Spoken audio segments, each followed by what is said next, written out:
এই জিল্লো মাল দে, এই জিল্লো মাল দে, এই সবাই খাও, মাল খাও।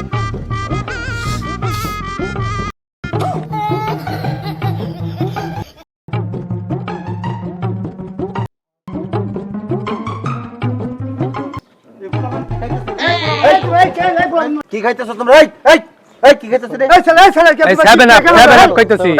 সেভেন আপ খাচ্ছ? হ্যাঁ। তোমরা জানো না সেভেন আপ ইসরায়েলের পণ্য, ও ইসরায়েলের পণ্য খাওয়া হারাম। ভাই এই ছেলেরা তোমরা এই পণ্যগুলি কেন খাইতেছো? এগুলিকে খাওয়া হারাম। তোমরা মুসলমান হইয়া এই পণ্যগুলি কেন খাও? এগুলি তো সম্পূর্ণ হারাম করছে ইসরায়েলের পণ্য। ভাই ভাই এদের কিন্তু সব শরীর হারাম হয়ে গেছে, নাপাক হয়ে গেছে শরীর। এদেরকে সবাইকে গোসল করানো দরকার, গোসল করে পাক করানো দরকার। দাও সব দাও, বাজে জিনিস খাচ্ছ তোমরা, দেখো অবস্থা। বাইরে ফালান তো, ফালান দেন ভাই, ফালান ভাই, ফালান সব ফালান, ফালান। আর এদেরকে নিয়ে চলেন তো, গোসল করা তো বেদের। সব চলো, যা গোসল কর। ইসরায়েলের পণ্য হওয়ার আজকে ঈদে মজা রে দে,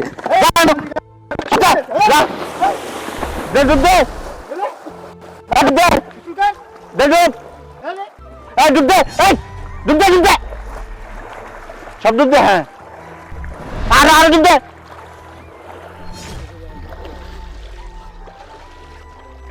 এদিকে এদিকে এদিকে এদিকে, হ্যাঁ এদিকে, হ্যাঁ এদিক। ইসরায়েলের পণ্য খাও, আজকে ইসরায়েলের পণ্য খাও। আর ঈদ বার করতেছ তো, রোজ বার করে আলমু এনে খারো খারো কেন্দ্রে খারো। আরে ভাগ হইছি, মুখে বল। খাইতাম নাই চাইলে হ্যাঁ হ্যাঁ, ব্যবহার করতাম না ইসরায়েলের পণ্য। আর কোন না গো। হ্যাঁ হ্যাঁ হ্যাঁ, তাই যে দর্শক ধরে কও যে ইসরায়েলের পণ্য যদি খাই ব্যবহার করি তা আমাদের মতো তোমাদের অবস্থা হবো। হ্যাঁ। আর এই যে অন্য খাই না, তাহলে আঙ্গর মতন এই যে কান ধরে লাগবো, গোসল করে লাগবো, ভাগ